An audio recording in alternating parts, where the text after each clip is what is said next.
안녕하세요. 평범한 40대 여자입니다. 결혼해서 맞벌이로 일하며 애를 키우고 있습니다. 출퇴근길에 썰밤을 듣고 있는데요. 이어폰을 꽂은 채 웃기도 하고 울기도 해서 사람들에게 이상하게 보인 적이 있답니다. 제가 매일 신세를 지고 있는 것 같아 저의 사연도 적어 보내려고 마음먹고 글을 쓰게 되었어요. 시댁 식구들과 있었던 썰을 재밌게 풀어볼게요. 재밌게 들어주시길 바랍니다. 직장 생활을 하며 소개받은 남자와 3년의 연애를 했어요. 저희는 불같은 사랑은 아니어도 서로에게 편안하고 기분 좋은 사랑을 했답니다. 시간도 많이 같이 보냈고 서로에 대한 확신이 있었기 때문에 결혼까지 자연스럽게 진행되었어요. 그이의 가족은 시동생이 유일했어요. 시부모님은 남편이 대학 다니던 시기에 지병으로 돌아가셨다고 했습니다. 시동생은 남편과 띠동갑이었고 아직 고등학생이었습니다. 그이는 시동생이 홀로 지낼 방을 구해준다고 하길래 그건 아닌 것 같다고 말했습니다. 자기야, 동생이랑 살던 집을 팔고 우리 신혼집을 마련한 거 아니야. 근데 도련님을 원룸으로 보내고 혼자 살게 한다고? 그러지 말고 성인이 될 때까지 우리가 데리고 지내자. 내 동생 순하고 착해서 내가 시키는 대로 할 거야. 신혼집에 같이 사는 건 오바야. 그냥 내가 알아서 하게 내버려둬. 그건 아니라니까. 아직 어린 도련님을 혼자 살게 하는 건 말이 안 돼. 무조건 신혼집에 데리고 가서 같이 살아. 여보, 내 동생도 혼자 살고 싶다고 했어. 정말이라니까? 내가 불편해서 안 되겠다고. 도련님한텐 내가 말할게. 남편이 둘이서 살자며 고등학생인 시동생을 혼자 살게 두려고 했는데 저는 받아들이기가 어려워서 신혼집으로 시동생을 데리고 왔습니다. 시동생은 말도 못하게 착하고 순수한 학생이었어요.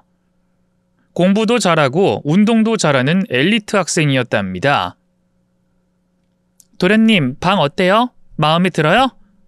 형수님, 혼자 살아도 되는데 괜히 저 때문에 불편할까봐 걱정이에요.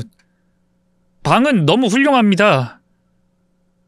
당연히 같이 지내야죠. 아직 고등학생인데다 전에 살던 집을 팔아서 신혼집을 마련한 거잖아요. 이 집은 도련님 집이기도 하니까 괜히 눈치 보고 그러지 마세요. 감사합니다, 형수님. 우리 형이 장가를 엄청나게 잘 간 것 같아요. 앞으로 잘 부탁드려요. 어린 시동생은 나이답지 않게 엄청 어른스러웠습니다. 그리고 말도 안 되는 행동을 보여 깜짝 놀라게 했습니다. 도련님, 아침부터 뭘 하시는 거예요? 형수님 깨셨어요? 아침밥 하고 있었어요. 제가 요리를 좀 하거든요. 형이랑 둘이 살 때도 자주 아침을 해줬어요. 앞으로는 아침 당번 정해서 밥하도록 해요. 괜히 형수님 혼자 다 하실 생각하지 마시고요. 도련님, 한창 공부하기 바쁜 시기에 무슨 아침밥을 해요. 내가 다 할 테니까 괜히 주방에 들어와서 시간 낭비하지 마세요. 시간 낭비라뇨. 형수님은 매일 아침 해주시는데 얻어먹기만 하라고요? 저는 남녀 똑같이 일을 해야 한다고 생각하는 사람이에요. 그러니까 당번 정하고 살림하도록 해요. 시동생은 요리만 잘하는 게 아니라 손끝이 야무져서 살림도 곧잘했어요. 자기 방 청소는 기본에다 빨래도 제가 회사에서 늦게 오면 시동생이 다 해놨답니다. 이듬해 고3으로 올라간 시동생에게 살림에 손을 떼고 공부에만 신경 쓰라고 부탁과 조언을 했어요. 중요한 시기이니 공부만 하라고 했죠. 우등생인 시동생은 1년 동안 독서실에서 살다시피 하더니 명문대학에 합격했어요. 남들은 재수, 삼수에도 들어가기 어렵다는 대학에 한 번에 합격한 걸 보니 진짜 대단한 사람처럼 보였답니다. 도련님은 못하는 게 뭐예요? 진짜 1등 신랑감이네. 어떻게 형이랑은 딴판일까요? 여보, 당신도 좀 도련님 보고 배워야겠어. 농담처럼 비교를 했더니 남편은 멋쩍은 미소를 지었답니다. 대학에 들어간 시동생은 자취방을 구해 독립했답니다. 같이 2년 정도 살았던 게 큰 정이 들어서 그런지 시동생이 마음에 걸려 매주 한 번씩은 찾아갔어요. 도련님, 공부한다고 밥을 제대로 안 챙겨 드시죠? 제가 반찬 몇 가지랑 김장은 김치 좀 가져왔어요. 감사해요, 형수님. 역시 형수님밖에 없다니까요. 제가 공부에 욕심이 있어서 시간 아끼려고 하다 보니까 먹는 게 좀 시원찮았거든요. 형수님 덕분에 영양 보충을 제대로 하겠네요. 그렇게 시동생을 자주 챙겨주면서 지냈는데 어느 추운 겨울날 자취방에 가는 길 앞에 걸어가는 시동생을 봤어요. 그를 부르려고 입을 때렸는데 예상치 못한 행동을 해서 입을 다물고 말았습니다. 노숙자에게 잠바를 벗어주고 있더라고요. 어르신, 날도 추운데 여기서 이러지 마시고 쉼터로 가세요. 이거 입고 조금만 밑으로 걸어가시면 노숙자 쉼터가 보일 겁니다. 아이, 청년이 착하기도 하네. 고맙소. 노숙자가 시동생의 패딩 잠바를 입고 절 지나쳐 걸어갔습니다. 전 얼른 시동생에게 달려갔습니다. 도련님, 지금 뭐 하신 거예요? 옷을 벗어준 거예요? 저 노숙자 아저씨한테? 왜요? 형수님 오셨어요? 반찬 주시러 오셨구나. 감사해요. 아니, 왜 멀쩡한 옷을 노숙자한테 벗어줘요? 저 사람한테 무슨 빚이라도 진 거예요? 아니요, 그럴 리가요. 그냥 추운데 불쌍하게 앉아 계셔서 벗어준 거예요. 전 집에 다른 패딩 잠바가 또 있으니까 그냥 줬어요. 참, 드라마에서나 볼 것 같은 장면을 직접 보니까 기분 이상하네요. 도련님, 그렇게 착해서 이 험난한 세상을 어떻게 살아가려고 그러세요? 시동생은 허허 웃으며 제 손에 있는 짐을 들었습니다. 그리고 자취방에 가서 같이 식사도 하고 좋은 시간을 보냈어요. 4년 뒤 대학에 졸업한 시동생은 대한민국에서 연봉이 가장 높다는 회사에 들어갔어요. 정말이지 못하는 게 없는 사람이었습니다. 나이만 어리지 누구보다 똑똑하고 현명해서 본받을 게 많은 시동생이었네요. 도련님, 그 들어가기 힘들다는 회사에 한 번에 붙으신 거예요? 아무리 명문대라도 들어가기 어렵다고 하던데 대단하네요. 이게 다 형수님이 절 챙겨준 덕분에 가능했던 일이에요. 제가 다른 데 신경 안 쓰고 공부만 할 수 있게 많이 도와주셨잖아요. 전 고작 반찬 챙겨준 거 말고 한 게 없잖아요. 너무 띄우지 마세요. 형수님 반찬이 저에겐 행운의 약이었던 셈이죠. 형수님, 여러 가지로 고맙습니다. 앞으로 제가 용돈도 자주 챙겨드리고 선물도 아낌없이 해드리겠습니다. 그런 건 됐고 도련님이나 좋은 여자 만나서 연애도 하고 결혼도 하세요. 그러고 보니 제가 공부만 하느라 여자 한 번 사귄 적이 없네요. 조언 감사해요. 입사하면 바로 연애부터 시작해야겠어요. 시동생은 한 번의 실패도 없이 탄탄대로 길을 걸으며 잘 헤쳐나갔습니다. 명문대학에 최고의 기업에 들어가기까지 모두 한 방에 가능했으니 대단하다는 건 더 말할 필요가 없겠죠. 3년 뒤 시동생이 연애를 하고 있다는 여자를 소개해주겠다고 저희 집에 데리고 왔어요. 그때 제가 임신한 상태여서 살짝 예민한 상태였답니다. 처음 본 시동생의 애인은 제 눈에 별로 좋게 보이진 않았어요. 옷차림을 보니 상의가 많이 파인 걸 입고 미니스커트를 입고 와서 제 남편이 시선을 어디에 둘지 몰라 천장만 보고 있었어요. 제가 봐도 심하게 민망했고 이 여자는 아니라는 생각이 들었습니다. 도련님 애인이 참 매력적인 분이시네요. 뭐 하시는 분인지 물어봐도 될까요? 헤어 디자이너예요. 오빠가 우리 샵에 머리하러 왔다가 만나게 됐죠. 너무 멋있는 남자라서 제가 꼬셨어요. 아, 머리 자르러 갔다가 만나셨구나. 두 분이 사귄 지는 얼마나 됐어요? 한 3달 됐어요. 아직 얼마 되지 않았으니 더 깊어지기 전에 헤어지길 바랬어요. 누가 봐도 제 시동생이 아까웠거든요. 그런데 저희 부부 생각과 달리 시동생은 큰 결심을 했답니다. 형수님, 저희 결혼하려고요. 저도 두 분처럼 행복한 가정을 꾸리려고 합니다. 네? 도련님, 방금 결혼이라고 그랬어요? 고작 3달 만났는데 결혼을요? 사귄 기간이 중요하겠어요. 저희 둘 다 서로를 엄청 사랑하니까 사귄 기간은 그리 중요하지 않아요. 아무튼 저희 결혼하기로 결정했으니까 축하해 주세요. 다른 건 완벽하고 잘하는 사람이 왜 여자 보는 눈이 이 모양인지 이해가 되지 않았습니다. 예비 동서가 눈앞에 있으니 뭐라 반대하는 말을 하지 못했습니다. 남편이 민망해하며 억지 미소를 지으며 좋은 결정을 했다고 앞에서 말은 했지만 진심은 아니었어요. 시동생 애인이 자리에서 뜨자마자 바로 시동생에게 뭐라 했답니다. 야 임마, 무슨 저런 여자랑 결혼하겠다고 집에 데리고 온 거야? 넌 여자 보는 눈이 없냐? 형, 무슨 소리 하는 거야? 내 애인이 어디가 어떻다고? 딱 보면 모르냐? 미용실에서 일하고 옷차림만 봐도 알겠다. 남자를 한둘 사귄 여자가 아닌 것 같단 말이야. 넌 이제 겨우 천년인데 결혼하겠다고? 이 바보야. 네가 잘 나가는 회사 다니니까 저 여자가 들러붙은 거 아니야? 형, 말을 왜 그런 식으로 해? 내 애인 겉모습 보고 판단하지 마. 속이 얼마나 따뜻한 사람인 줄 알아? 그리고 과거에 남자를 얼마나 만났든 무슨 상관이야? 야, 너 퐁퐁남이라고 들어봤냐? 실컷 놀 거 다 논 여자랑 결혼해서 사는 남자를 퐁퐁남이라고 그래. 내 눈엔 네가 퐁퐁남이 되는 것 같다고. 그러니까 연애만 하다 헤어져. 다른 평범하고 괜찮은 여자 만나란 말이야. 그러자 시동생이 처음으로 언성을 높였어요. 제 남편을 항상 우러러보고 존경의 눈으로 보던 시동생 입에서 쌍욕이 나왔답니다. 형이 뭘 한다고 함부로 짓거려? 미용실에서 일하고 옷차림이 좀 다르면 그런 식으로 사람 판단해도 되는 거야? 누가 뭐래도 난 애인하고 결혼할 거야. 남편이 답답하다며 궁시렁거렸고 시동생은 눈에 불을 켜고 그 일을 노려봤어요. 이에 제가 말문을 열었습니다. 도련님, 제 남편이 한 말은 사과할게요. 퐁퐁남이니 뭐니 그런 소리 한 건 매우 극단적인 표현인 것 같아요. 근데 사귄 지 석 달 만에 결혼을 결심했다는 건 좀 무리가 있는 것 같아요. 그리고 같은 여자인 제가 봐도 저 여자는 아닌 것 같아요. 냉정하게 말씀드리는 거예요. 당장 결혼은 아닌 것 같으니 좀 더 사귀어보고 결정하는 게... 형수님, 제 마음은 이미 결정했습니다. 애인하고 무조건 결혼할 겁니다.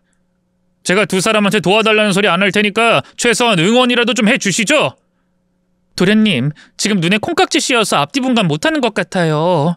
도련님답지 않게 감정적으로 결정 내린 것 같아요. 형수님! 나다운 게 뭔데요? 나에 대해 잘 알지 못하면서 그런 식으로 저 평가하지 마세요. 시동생이 저에게도 발끈하자 남편이 화를 냈습니다. 야 임마, 네 형수한테도 큰 소리 치냐? 너한테 친동생처럼 잘해준 사람인데 그런 식으로밖에 말 못해? 좀 챙겨준 걸 가지고 친동생처럼 대했다고 말하지 마. 그리고 피 한 방울 섞이지 않았으면서 괜히 나에 대해 어쩌고저쩌고 평가지라는 거 솔직히 짜증나. 나도 사랑이 뭔지 아는 사람이라고! 시동생은 완전히 애인에게 홀려 있었습니다. 저희 부부는 말을 날카롭게 받아치는 걸 들으니 더는 대화가 통하지 않을 것 같아 다음으로 미루고 입을 다물었습니다. 그런데 시동생은 저희를 신경도 쓰지 않고 결혼 준비를 하더라고요. 벌써 신혼집 계약을 했고 혼수도 시동생 돈으로 마련했답니다. 다 준비하고 통보만 했으니 저희가 말릴 새도 없었네요. 게다가 저는 출산 준비를 하고 있어 신경을 쓰지 못했답니다. 몇 달 뒤, 딸아이를 출산하고 조리원에서 몸을 풀고 퇴소했을 때 시동생이 청첩장을 뒤밀었어요. 도련님, 결혼하겠다는 거예요? 그럼 결혼을 하지 이혼을 하겠어요? 신혼집 구한 거 다 아시면서 왜 놀라고 그러세요? 도련님, 이제야 말하지만 너무 성급한 것 같아요. 신혼집은 다시 되팔면 되니까 생각 다시... 시동생이 제 말을 자르고 말했습니다. 형수님! 형이랑 똑같은 생각인 거예요? 제가 결혼해서 행복하게 살겠다는데 그게 그렇게 미덥지 않으세요? 제가 이상한 여자랑 결혼하는 거라고 생각하시는 거냐고요? 솔직히 도련님이 너무 아까워요. 물론 직업이나 겉모습으로 판단하면 안 되지만 그래도 다시 생각하는 게 좋을 것 같아요. 제가 아기를 낳느라 신경을 못 써드렸는데 지금이라도 다시... 형수님, 그만하세요. 이미 결정난 일이니까 그만 좀 하세요. 전 결혼식 올릴 테니까 오든 말든 알아서 하세요.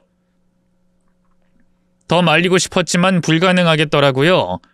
그래서 남편과 둘이서 여러 대화를 나누다가 이내 축하를 해주기로 결정했답니다.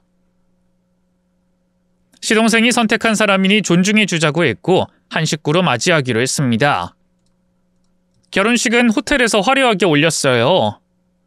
신부 대기실에 갔더니 동서의 친구들이 있었는데 말투가 하나같이 저렴했답니다. 야, 네 남편 돈 많고 잘 나간다며? 부럽다 이 기집애야. 그렇게 많은 남자를 사귀더니 결국엔 엘리트한테 시집가네? 그러니까 이 기집애가 부러워 죽겠다니까. 우린 뭐 했나 몰라. 엘리트 꼬셔서 인생 한 방에 팔자 폈어야 했는데. 근데 엘리트는 밤일 잘하냐? 제가 들어가자 동서가 헛기침을 하며 대화를 끊더군요. 형님 오셨어요? 동서. 결혼을 하긴 하나 보네. 축하해. 고마워요. 제 친구들이 하는 소린 한 귀로 흘리세요. 얘네들은 입에 거짓말을 달고 사는 애들이거든요. 저 남자 그렇게 많이 만나지 않았어요. 알았어. 근데 과거가 뭐가 중요하겠어. 앞으로만 우리 도련님, 아니 서방님하고 잘 살면 그만이지. 우리 서방님이랑 잘 살아야 해. 걱정하지 마세요. 저랑 그 있는 벽에 똥칠할 때까지 잘 살 거예요. 동서는 끝까지 입이 저렴했습니다. 걱정되는 결혼식은 무사히 잘 올렸고 신혼집에서 시동생 부부가 잘 지내는 것 같았어요. 시동생은 매일 얼굴에 꽃이 피어있는 것처럼 환해 보였답니다. 서방님, 그렇게 좋으세요? 결혼하더니 얼굴색이 완전히 핑크빛이네요. 형수님, 결혼이 이렇게 좋은 줄 몰랐어요. 제가 장가를 제대로 잘 간 것 같아서 매일매일 좋아 죽겠다니까요. 그래요. 좋아 보이니 다행이네요. 동서는 결혼 후 하던 일을 그만두고 집에서 쉬고 있었어요. 근데 동서는 미용실을 관뒀나요? 너무 빨리 일을 그만둔 거 아닌가? 제가 그만두라고 했어요. 일이 많이 힘들다고 해서 제가 벌어먹여 살린다고 했죠. 우려했던 일이 빨리 일어났더군요. 동서는 일만 그만둔 게 아니라 시동생 돈으로 친정에 매달 용돈을 붙이고 있었고 시동생의 카드로 쇼핑하고 놀면서 지내고 있었습니다. 신혼 초부터 그런 모습을 보니 어지간히 속에서 화가 올라왔어요. 하루 날 잡고 동서와 둘이서 대화를 했답니다. 동서, 결혼하자마자 너무 서방님한테 의지하면서 사는 거 아니야? 살림도 도우미 불러서 한다며. 네, 그게 뭐 잘못됐나요? 잘난 남편 만나서 편하게 의지하면서 지내는 게 뭐가 잘못됐나요? 그럼 잘못됐지. 우리 서방님이 착하고 순진한 걸 이용해서 등골에 빨대 꽂은 거잖아. 자네가 이럴 줄 알았으면 결혼 반대했던 건데 예상대로 행동하면 어떡하나? 우리 보란듯이 열심히 사는 모습 보여줘도 모자랄 판에 말이야. 동서는 한쪽 입꼬리를 올리며 비웃듯이 말했습니다. 형님, 저 어딜 가도 남자들이 줄을 서는 여자예요. 여자는 미모가 전부라는 거 모르세요? 예쁜 마누라랑 살면 이 정도는 해야죠. 그리고 제가 왜 형님 부부한테 열심히 사는 걸 보여줘야 합니까? 우린 아주 행복하니 괜히 나서서 충고 같은 거 하지 마세요. 뭐야? 동서, 한참 나이 많은 내가 조언하면 귀담아 듣고 행실을 고칠 생각을 해야지. 되레 나한테 화를 내는 거야? 아, 나이 많은 게 무슨 자랑인가. 완전 꼰대가 따로 없네. 시부모가 없어서 시짜질 받을 일 없다고 생각했더니 손윗동서가 시짜질 다 하네. 기막혀. 동서 말 조심하지 못해? 제가 호통쳤더니 비아냥대면서 사과하더군요. 아, 네네. 제가 미용실 때려치우고 그의 등골에 빨대 꽂아서 죄송합니다. 도무지 말이 통하지 않았어요. 이런 동서에게 홀려있는 시동생이 안쓰럽기만 했습니다. 동서는 바로 시동생에게 제가 시짜질했다고 일렀어요. 시동생이 저희 집에 찾아와 엄청 따져대고 화를 냈답니다. 왜 아무런 죄도 없는 자기 색시한테 시짜질을 하느냐며 2번 다신 그런 짓 하면 저희 부부를 손절하겠다고 경고까지 했답니다. 그리고 이상한 점을 하나 발견했어요. 시동생이 화가 풀려서 다시 찾아갔는데 보험 계약서를 여러 개 발견했답니다. 서방님, 무슨 보험을 이렇게 많이 들었어요? 사망보험금이 이게 다 몇 개야? 그리고 상해보험이랑 이것저것 다 합해서 10개를 들었네요? 네, 우리 색시가 들라고 해서요. 사람 일은 언제 무슨 일이 일어날지 모르잖아요. 재색 씨도 똑같이 보험 들었어요. 아무리 생각해봐도 과분하게 보험을 든 것 같았습니다. 꼭 사고라도 나길 바라는 사람 같네. 동서, 무슨 보험을 이렇게 많이 들었지? 이유가 따로 있는 것 같잖아. 형님, 보험은 필수예요. 다들 결혼하면 보험부터 드는 거 모르세요? 날 마음에 안 들어하는 건 알겠는데 사람을 이상한 범죄자로 보시는 건 불쾌하네요. 해도 너무 많이 들었으니까 하는 소리지. 누가 봐도 수상한 거 모르겠어? 보험금만 다 합쳐도 몇백만 원이라고. 내 남편이 보험료 낼 능력이 있는데 무슨 상관이에요. 제발 우리 부부 일에 간섭 좀 하지 마세요. 저도 그렇지만 남편도 이상하다고 판단했습니다. 느낌이 너무 안 좋아서 시동생을 따로 불러서 보험 해지하고 혼인신고도 섣불리 하지 말라고 했어요. 형수님, 형! 두 사람이 뭔데 이래라 저래라요? 아주 웃겨서 말도 안 나오네. 보험 많이 든 게 무슨 죄라고 사람을 이상하게 몰아가. 그리고 내가 사랑하는 사람과 혼인신고하겠다는데 그걸 말리겠다고? 도대체 두 사람 머릿속엔 뭐가 들은 거야? 서방님, 차근차근히 결정해도 늦지 않아요. 저랑 남편도 혼인신고는 결혼하고 2년 뒤에 했다고요. 다들 그렇게 하니까 서방님도 됐어요. 나 하고 싶은 대로 할 거니까 제발 우리 인생에 끼어들지 좀 마세요. 공부만 하던 사람이 사랑에 빠지니 이렇게나 무섭더라고요. 남편과 저는 여전히 동서가 마음에 들지 않지만 가끔 내 식구가 만나면 쓴소린 못하고 억지로 좋은 척하면서 지냈어요. 그러다 동서가 저에게 제대로 걸려버렸어요. 월차를 내고 딸아이를 데리고 예방주사를 맞고 돌아오는 길에 동서가 낯선 남자와 팔짱을 끼고 어느 빌라로 들어가는 것을 봤답니다. 딱 봐도 바람이었어요. 시동생에게 알려 정신 차리고 헤어지라고 할 생각이었습니다. 이튿날 남편과 작정하고 시동생 집에 찾아갔는데 글쎄 그 자리에 상간남이 있더라고요. 동서, 이 남자 누구야? 누군데 집에 데리고 온 거야? 저희 사촌오빠예요. 이 근처에 살아서 지나가다 들렸어요. 사촌오빠? 다른 사이가 아니라 진짜 친척이라는 거야? 네. 그럼 무슨 사이겠어요? 제가 봤을 땐 상간남인 줄 알았는데 그게 아니었더라고요. 동서를 미덥지 않게 보니 괜히 넘겨짚은 것 같아 제 자신을 타일렀습니다. 괜히 겉만 보고 행동만 보고 동서를 판단하지 말자고요. 사촌오빠라는 남자는 시동생과 죽이 척척 맞았어요. 형님, 낚시 좋아하신다고 했죠? 우리 언제 같이 방어나 잡으러 갈까요? 방어 좋지. 내가 아는 선장이 있는데 그리로 한번 가자고. 우리 매제는 나랑 통하는 게 많아서 재밌는 일이 많이 있을 것 같네. 얼마 뒤에 둘이 진짜로 낚시까지 다녀왔더라고요. 그런데 낚시 중 사고가 있었다며 시동생이 아찔한 순간을 이야기했습니다. 형수님, 낚시하다 바다에 빠졌지 뭐예요. 형님이 방어를 닫고 힘겨루게 하는데 저더러 도와달라고 해서 낚싯대를 제가 잡았어요. 형님은 제 등 뒤에서 저를 잡아줬고요. 근데 방어 힘이 어찌나 좋은지 제가 바닷물에 끌려 들어갔다니까요. 뭐라고요? 물에 빠졌다고요? 그거 일부러 빠뜨린 거 아니에요? 무슨 말씀을 그렇게 하세요. 방어 힘이 좋아서 제 몸이 딸려 들어간 거라고요. 구명조끼 입긴 했지만 바닷물을 엄청 먹었어요. 그 배를 탄 낚시꾼 중 하나가 수영 잘해서 절 살려줬으니 망정이지. 진짜 큰일 날 뻔했어요. 엄청 위험했던 사고인데 아무렇지 않게 말씀하시네요. 서방님, 이거 아무리 생각해도 이상해요. 낚시하다 딸려 들어가더니 그 사촌 오빠가 뒤에서 몸을 잡아줬다면서요. 일부러 밀어낸 건 아니에요? 저는 사촌 오빠나 동서가 어떻게 들을지 생각하지 않고 제 머릿속에 그려지는 걸 그대로 말했습니다. 그러자 시동생이 인상을 찌푸리며 대답했어요. 형수님한테 괜히 말씀드렸네요. 형수님, 저는 안전하게 배 위로 돌아왔고 이어서 낚시했다고요. 형수님 표정 보니까 무서워서 말을 못하겠네요. 그냥 못 들은 걸로 해주세요. 아니, 낚시하러 갔다가 바다에 빠진 게 우연이었을까요? 제가 동서를 마음에 들어하지 않고 수상하게 생각하는데 바로 이런 일이 일어났으니 정말 의심이 갔습니다. 물론 제가 망상에 빠졌을지도 모를 일이기도 했지만 분명히 뭔가 있는 것 같았답니다.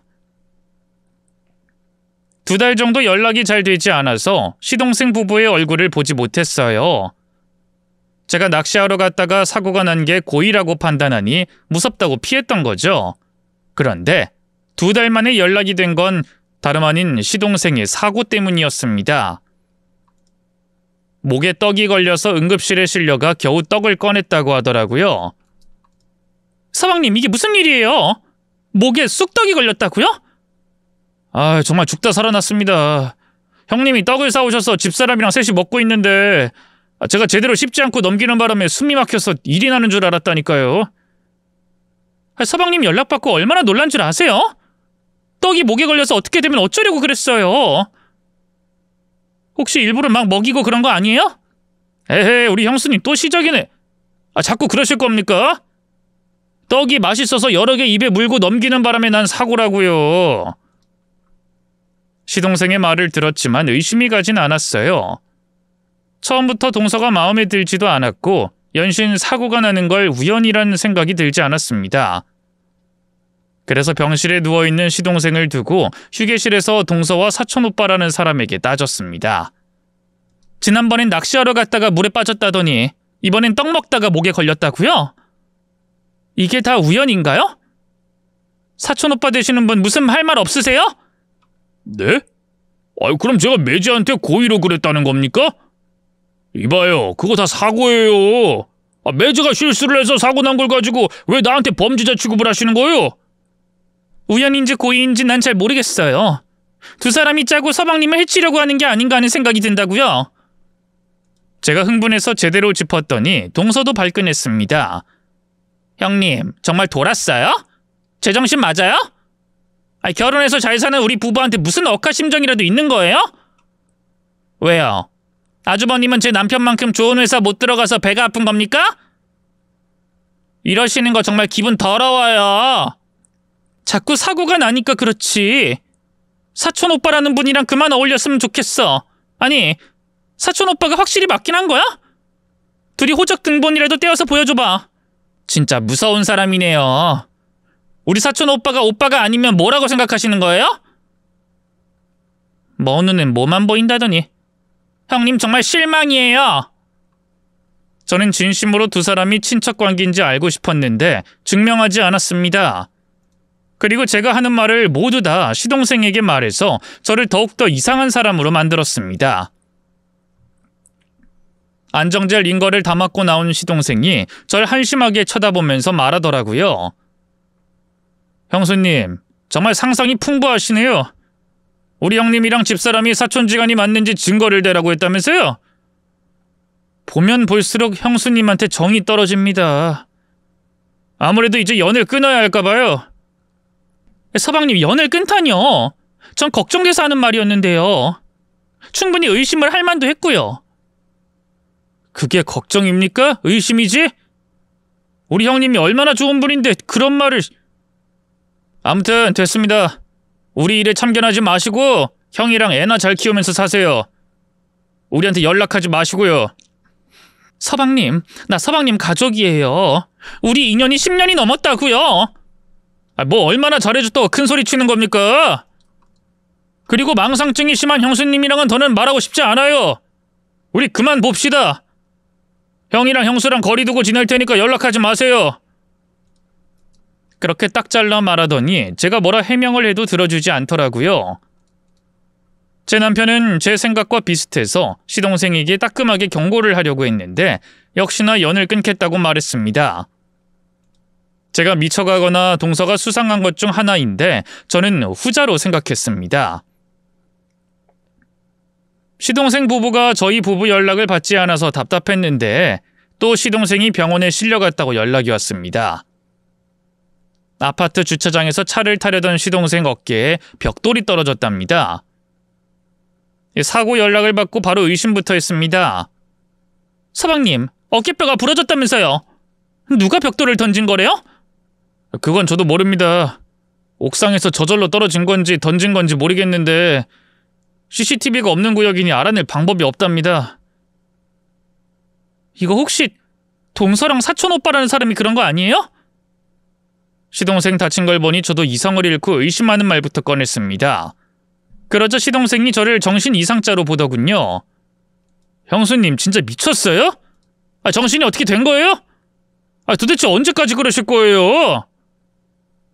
아무래도 형수님은 정신병원에 입원이라도 해야 할 것 같네요. 진짜 제정신이 아닌 사람이라고요.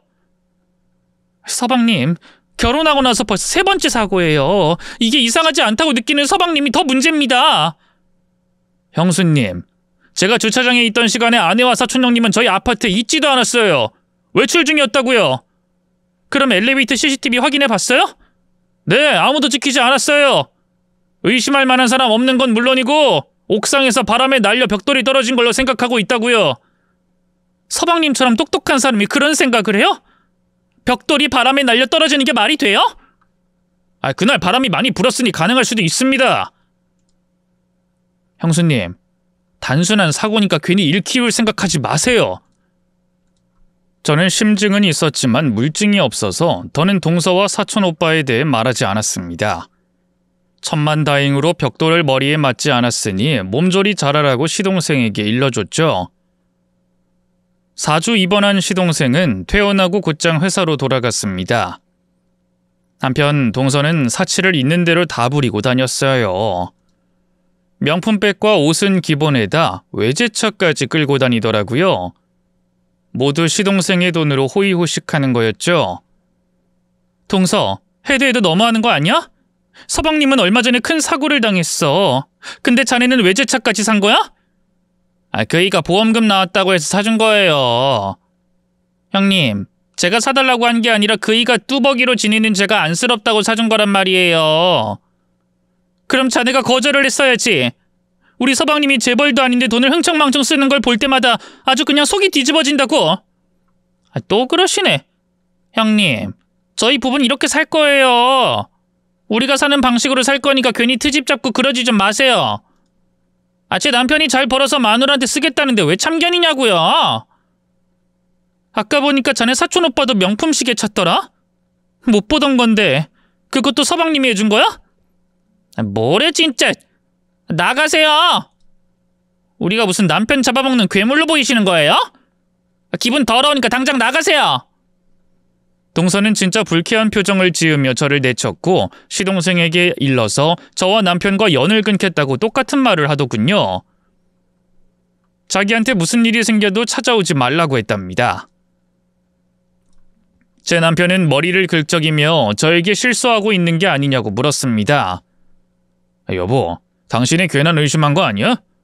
난 당신 남편이니까 쉽게 믿었는데 그게 아니었던 것 같아. 괜히 동생이랑 사이만 더 멀어지기만 했고. 나도 모르겠다. 동서가 싫어서 이러는 건지 아니면 정말 이상하고 수상하게 보이는 건지 나도 잘 모르겠어. 그만 사과하고 잘 지내보는 게 어때? 사과? 아니야, 받아주지도 않을걸? 내가 헷갈리긴 해도 동서가 서방님 등골 빼먹는 건 사실이잖아. 난 그게 마음에 안 들어. 내 동생이 좋아서 하는 거라잖아. 그러니까 그만 인정해주자.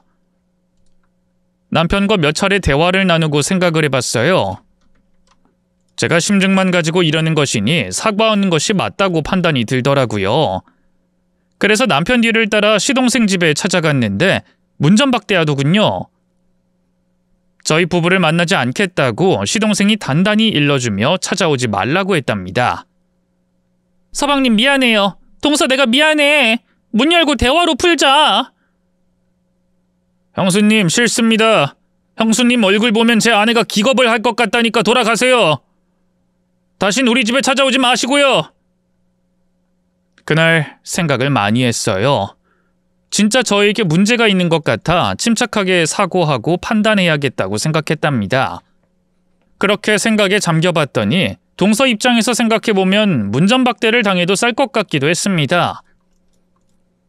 사고가 우연이 아니라 고의라고 생각했던 저희니 충분히 이해가 되더라고요. 그래서 마음이 풀릴 때까지 연락을 기다리기로 했습니다. 한 달 뒤 동서에게 연락이 왔어요.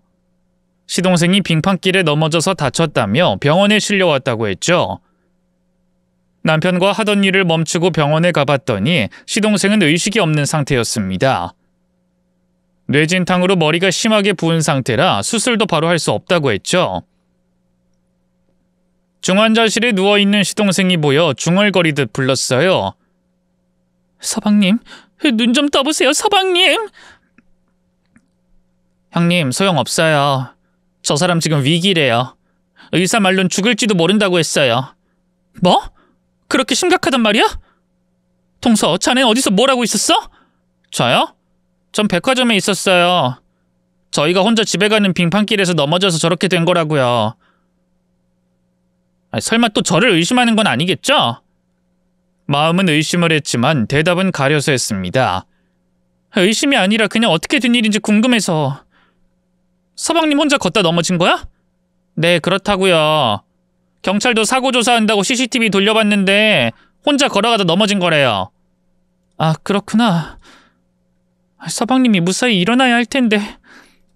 시동생 걱정이 되면서도 아무렇지 않은 동서가 의심되는 건 어쩔 수 없더라고요. 제가 정말로 의심병이 심하게 도져서 이러는 건지 알 수 없더라고요. 잠시 후 동서의 사촌오빠도 달려왔고 유리창 너머에 있는 시동생을 보고 슬퍼했습니다. 매제, 제발 무사해야 해. 이렇게 가버리면 절대 안 돼. 이 바보 같은 사람아, 왜 빙판길에서 넘어져? 저는 말을 하지 않고 가만히 듣기만 했습니다. 실컷 슬퍼하는 표정을 짓더니 동서와 둘이 자리를 비우더라고요. 저는 그 순간을 놓치지 않고 몰래 뒤를 따라갔습니다. 병원 앞 작은 골목에서 대화하는 소리를 들었답니다. 그리고 다시 병원에 들어왔을 때 시동생이 수술을 받을 수 있다고 했어요. 붓기가 가라앉았다며 뇌에 고인 피를 제거하는 수술을 한다고 했죠. 두 손을 모아 무사하길 기다렸고 몇 시간 뒤 다행히 살아서 나왔답니다. 동서와 사촌오빠의 표정은 엄청 기뻐 보였어요. 동서, 그리고 사촌오빠분, 천만 다행이죠? 네, 형님. 정말 하늘이 도왔어요. 맞습니다. 우리 매제가 무책임하게 떠날 사람이 아니죠. 정말 다행입니다. 1인실로 옮겨진 시동생은 면회가 불가했고 며칠 동안 병실 밖에서 기다려야 했답니다. 회복을 한 시동생은 말을 할 수 있었고 움직일 수도 있었어요. 면회가 가능해지자 얼른 남편과 들어가서 시동생의 상태를 살폈어요. 서방님, 괜찮아요? 저 알아보겠어요? 형수님, 간호사한테 이야기 들었어요. 조카 애를 안고 계속 복도에서 기다렸다면서요. 근데 서방님이 깨어나길 기다렸어요. 이렇게 무사히 눈을 뜨고 말씀하는 걸 보니 마음이 놓이네요. 제 집사람은요? 그 말이 끝나기 무섭게 동서와 사촌오빠가 들어왔습니다. 여보, 당신 드디어 깨어났구나. 내가 얼마나 걱정 많이 한 줄 알아? 미안해. 내가 살다 빙판길에 넘어진 건 처음이야. 조심했어야 했는데. 시동생이 동서를 사랑스러운 눈빛으로 보자 제가 말을 꺼냈습니다. 사방님, 무사하게 됐지만 다음엔 그렇게 못 됐을 거예요. 이 두 사람이 얼마나 무서운 일을 꾸미고 있는 줄 아세요? 형수님, 또 무슨 말씀하시려고요. 이제 그만하기로 하셨잖아요. 이걸 들어보시고 판단하시죠. 다 모였으니 들려드리겠습니다. 사촌오빠와 동서가 병원 밖에 나가서 나눈 대화를 그대로 영상으로 촬영했답니다. 그 영상을 틀자 모두 침묵하고 귀를 기울였어요. 영상을 틀자 사촌오빠의 말이 들렸습니다. 자기야, 자기 남편 내가 손쓰기도 전에 저렇게 된 거야. 진짜? 오빠가 한 거 아니었어? 응, 아니야. 아파트 옥상에서 밀어버릴 계획이었는데 쥐가 혼자 빙판길에서 자빠진 거라니까. 그래? 땡 잡았네. 저 인간 그대로 세상 떠버리면 재산이랑 보험금 우리가 다 먹으면 끝이네. 경찰 조사 같은 거 안 받고 끝낼 수 있게 됐네. 하늘이 우리를 도왔다. 그러게 말이야. 처음에 낚시하러 갔을 때 반동으로 민원해서 바다에 빠뜨렸는데 다른 낚시꾼이 나대면서 구해줘서 실패하고 진짜 실망이 심했었어. 두 번째 쑥떡 억지로 먹여서 목 막히게 했더니 그것도 운 좋게 살아남았잖아. 끈질긴 놈이라 옥상에서 벽돌 던졌을 때는 끝나는 줄 알았더니 머리가 아닌 어깨를 맞아서 망했잖아. 그때 비상계단으로 올라가서 카메라 잡히지도 않고 완벽했는데 말이야. 근데 이번엔 내가 나서기도 전에 지가 알아서 빙판길에 자빠져서 의식이 없는 상태라니 제대로 봉잡았지. 맞아, 땡 잡았지. 오빠, 우리 형님이 의심 많으니까 장례식 땐 같이 좀 울자. 네 손윗동산 눈치가 왜 이리 빠른 거야? 우리가 한 짓이라는 걸 다 아는 것 같다고. 처음부터 내가 마음에 안 들었대. 결혼하자마자 사고가 나니까 바로 의심부터 하더라니까. 아무튼 이제 다 끝났으니까 우린 눈물 쇼하고 저 인간 돈 다 먹으면 돼. 보험금의 재산에다 회사에서 받을 퇴직금까지 아마 제대로 한몫 받을 거야. 그래, 제발 눈 뜨지 말아야 할 텐데. 저 인간 끈질겨서 또 살아남는 거 아니야? 뇌가 부었다잖아. 의식도 없고. 수술한다고 해도 아마 가망 없을걸? 좋다. 그럼 자기 개인 미용실도 차리고 나도 사업자금 마련한 거네. 이야, 내 애인을 다른 남자한테 보내고 속이 썩어 들어갔는데 이제 그에 대한 보상을 받게 된다고 하니까 잘한 짓 같다고 느껴지네. 아우, 오빠. 다신 다른 남자한테 안 갈 거니까 다음엔 오빠가 여자 꼬시든지. 좋아하지도 않는 남자랑 자는 기분 정말 역겨웠단 말이야. 그래 알았어. 다음엔 오빠가 희생할게. 자, 그럼 간단하게 축하주라도 들까? 술 말고 콜라나 한잔하고 들어가자. 오늘 우리의 목표를 이룬 날이니까 원샷이다. 영상은 콜라로 짠하고 원샷하는 것까지 다 찍었답니다. 제가 그동안 헛소리한 것이 아니라 다 맞게 추론한 거였더라고요. 그 영상을 본 동서와 사촌 오빠는 얼굴이 붉어져서 시동생의 눈을 보지 못했습니다. 그리고 시동생은 온몸이 빨개질 정도로 분노했습니다. 상간남의 멱살을 잡고 침대로 가까이 끌더니 주먹으로 코를 때려줬어요. 동서가 도망치려고 하자 제가 머리채를 낚아채서 귓방망이를 후리고 시동생 앞에 던져줬답니다. 동서, 어딜 그냥 가려고? 니들이 한 짓이 딱 걸렸으니 변명이라도 해봐. 자기야, 여보, 이게 어떻게 된 일이냐면 나 이 남자한테 가스라이팅 당한 거야. 나더러 자기한테 접근해서 꼬셔서 남편으로 두라고 했어. 나머지 일은 자기가 알아서 한다고 했고. 여보, 영상 보니까 아닌 것 같던데. 둘이 쿵짝이 잘 맞는 사기꾼의 몹쓸 짓을 하는 범죄자로 보이던데.